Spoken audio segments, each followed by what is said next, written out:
예, 임예신석교회 4월 16일 고난주간 수요일 새벽 기도입니다. 기도하겠습니다. 주께서 이 땅에 오심과 우리를 위해 행하신 일들을 기억합니다.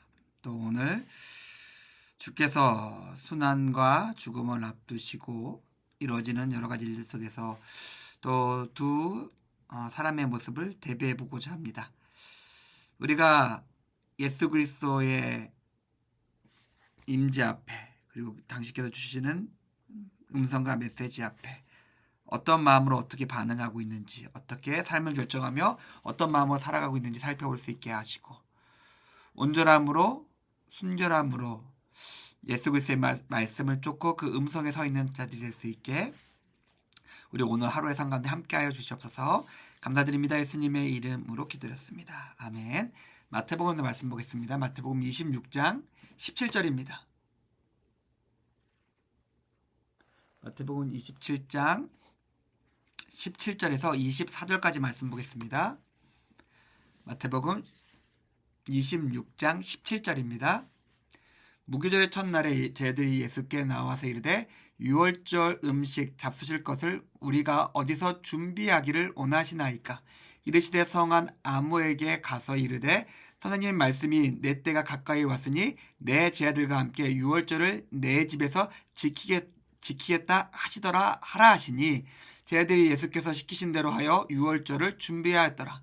저물 때에 예수께서 12제자와 함께 앉히셨더니 그들이 먹을 때에 이르시되 내가 진실로 너에게 이르노니 너희 중에 한 사람이 나를 팔리라 하시니 그들이 몹시 근심하여 각각 여짜오되 주여 나는 아니지요. 대답하여 이르시되 나와 함께 그릇에 손을 넣는 그가 나를 팔리라. 인자가 자기에 대하여 기록된 대로 가거니와 인자를 파는 그 사람에게는 화가 있으리로다. 그 사람은 차라리 태어나지 아니었더라면 제게 좋을 뻔하였느니라. 아멘.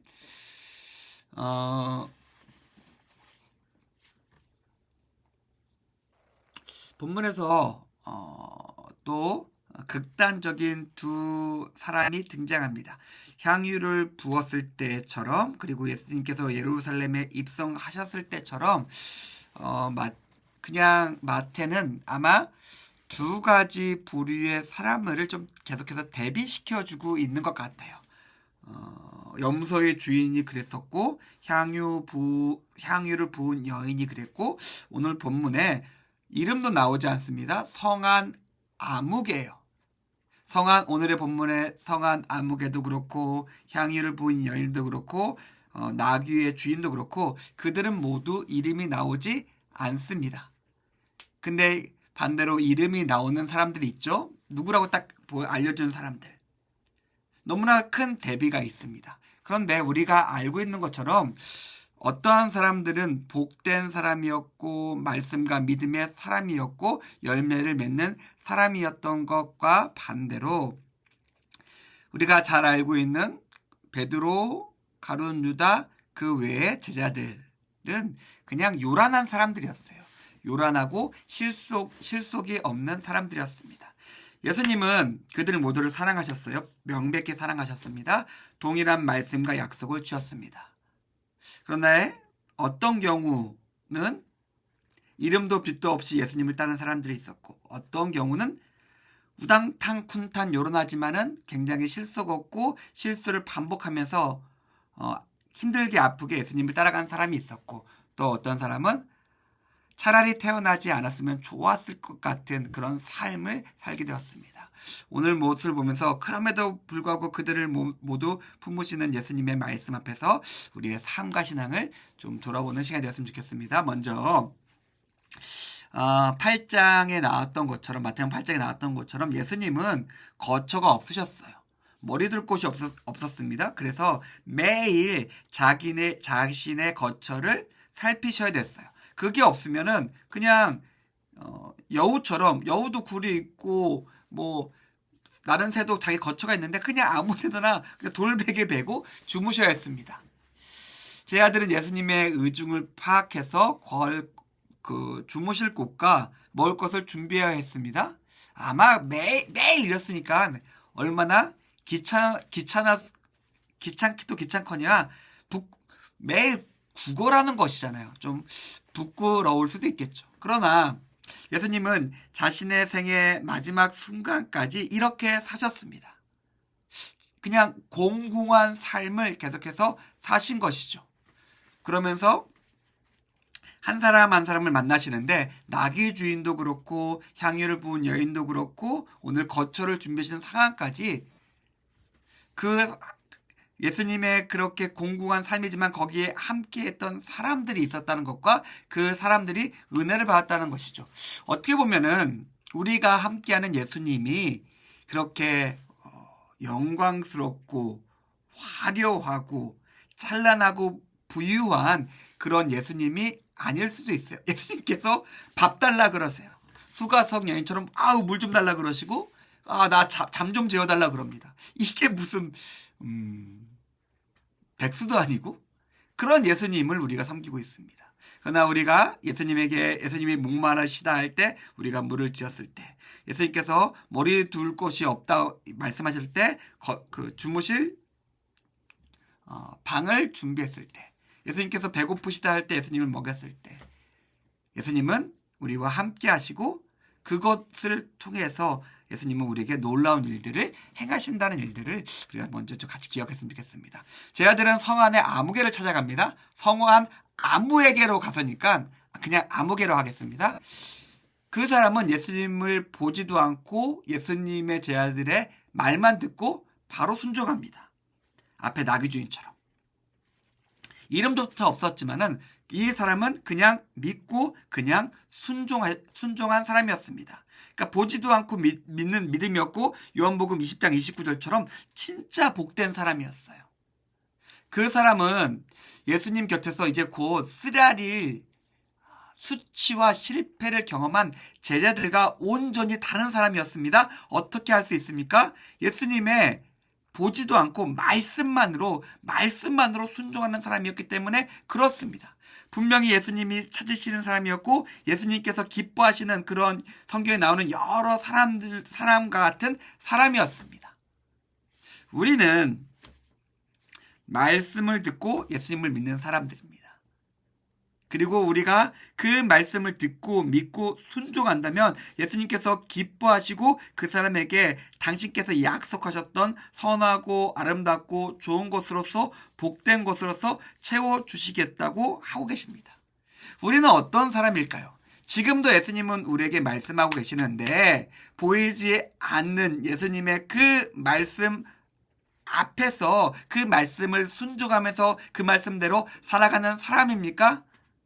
아니면 다른 분류의 사람들처럼 그 말씀 앞에서 자기 입속과 자기 탐욕과 자기 두려움대로 행하는 사람이었을까요?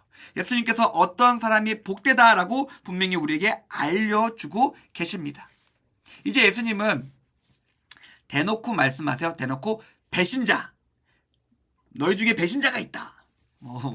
우리가 한참 하는 게임처럼 마피아 게임처럼 여기 마을에 마피아가 있습니다. 그런 것처럼 이 안에 배신자가 있음을 언급하고 계세요. 그런데 제자들의 반응이 조금 이상합니다.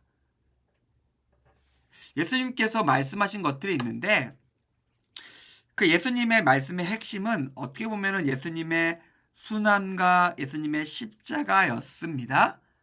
그런데 그들이 지금 예수님의 말씀을 듣고 화들짝 놀라서 집중하고 있는 것은 자기는 아니지요라고 하는 면피 혹은 배신자 색출, 마피아 찾기에만 골몰하고 있었어요. 예수님께서 말씀하신 그 나를 팔 사람은 예수님께서 계속해서 말씀하셨던 것처럼 6월절의 고난과 십자가에서의 죽음 속에서 일어난 하나의 과정일 뿐이지 그게 메인은 아니었어요. 근데 제자들에게 이것이 메인이었어요. 이들은 예수 그리스도를 주라 고백하며 예수님을 사랑한다고 그냥 노래 부르듯이 말하는 사람들이었지만 이들의 고백이 이들의 믿음이 이들의 온전한 삶으로서 연결되지 못한 것 같습니다. 여전히 그들의 관심, 그들의 가치는 자기 자신이었습니다. 그래서 예수님의 이런 말씀에도 그저 자기중심적으로 책임을 회피하거나 그냥 어떻게 보면은 그 배신자를 색출해서 자기 이익을 극대화시키는 것에 관심을 가지고 있었습니다. 이런 것이 신앙일까요? 신앙일 수도 있겠죠. 지식도 믿음도 있었으니까 신앙이라고 부를 수는 있을 것 같습니다. 그러나 이 신앙은 오래가지 못하는 신앙입니다. 그러니까 모래 위에 지은 집처럼 그저 바람이 한번 때리면은 그대로 주저앉아 버리는 믿음이 되었기 때문에 그렇습니다. 이제 배신자인 가룟 유다가 이제 점점 그 본문에서 사건의 중심으로 드러나고 있어요. 가룟 유다에 대한 예수님의 기본적인 마음은 안타까움이었습니다. 예수님은 자신의 사람을 정말 끝까지 사랑하셨으며 그 사람 속에서는 가룟 유다도 있었고 오늘 본문에서 계속 이어진 말씀에서 알 수 있겠지만 예수님은 마지막까지 가룟 유다와 함께 하셨고 그에게 기회를 주고 계셨어요. 그런데도 가룟 유다는 배신하며 도망하죠. 예수님은 어떻게 하셨을까요?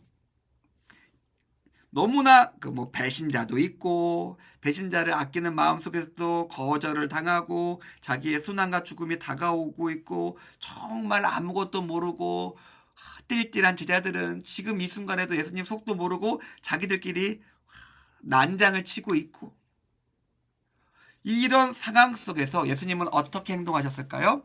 24절에 보니까 예수님의 선택은 축복이었습니다. 26절이죠. 26절에 베드로가 나는 아니지요 라고 말한 그 다음에 예수님께서 축복을 내리세요.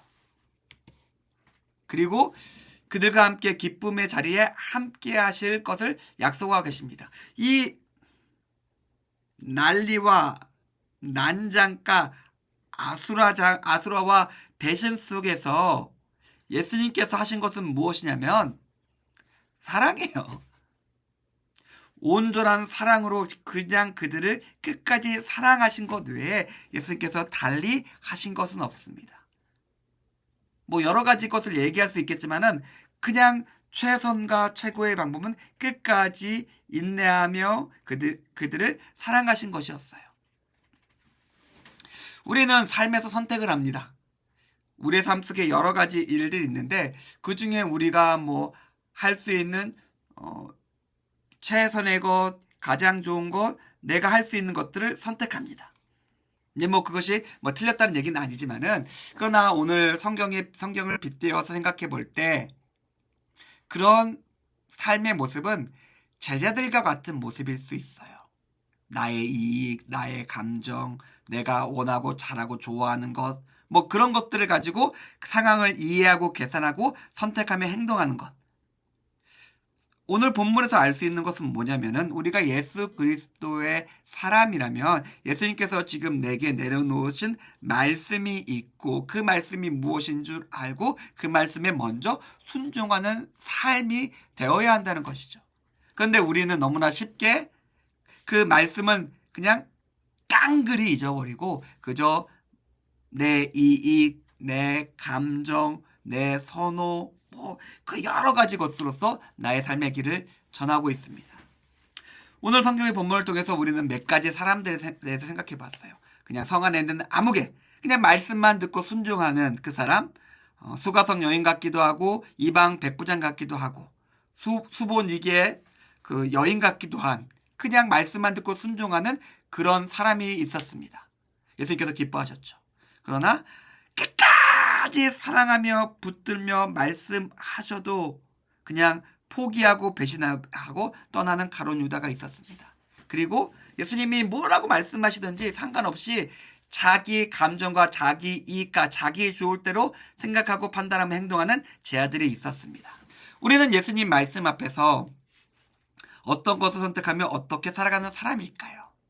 성경은 우리에게 이야기해주고 있습니다. 예수님의 말씀을 듣고 그 말씀 안에 거하며 그 말씀대로 살아가라고 이야기하고 있습니다. 물론 예수님의 모습이 제가 앞에서 말씀드렸던 것처럼 거처 없이 먹을 것도 없이 또 돌아다니셔가지고 우리가 물도 갖다 드려야 되고 먹을 것도 갖다 드려야 되고 잘 것도 준비시켜 드려야 될 것 같고 뭐 여러 가지 우리가 손해보고 해야 할 일들이 많은 것 같지만 거기에 생명이 있고 거기에 구원이 있고 거기에 복과 은혜가 있음을 기억하며 예수님 말씀 가운데 거하시며 승리하시는 신학교 교우님들의 오늘 하루의 삶이 되기를 주님의 이름으로 축원드립니다. 기도하겠습니다. 하나님 감사합니다. 오늘 말씀을 통해서 우리의 삶이 어떻게 세워져야 될지 생각해 보았습니다. 오늘 우리의 하루의 삶 가운데 함께하여 주시고 우리가 주의 말씀 가운데 오늘 하루 살아갈 수 있게 우리의 삶을 지키고 보호해 주시옵소서. 감사드립니다. 예수님의 이름으로 기도드렸습니다. 아멘. 그리고 오늘 수요일인데요. 오늘 우리가 고난주간에 그랬던 것처럼 오늘 수요 말씀 나눔은 수요 그 특별 새벽 기도가 진행되고 있는 관계로 말씀 나눔으로 고난주간 말씀 나눔으로 대체하도록 하겠습니다. 감사합니다.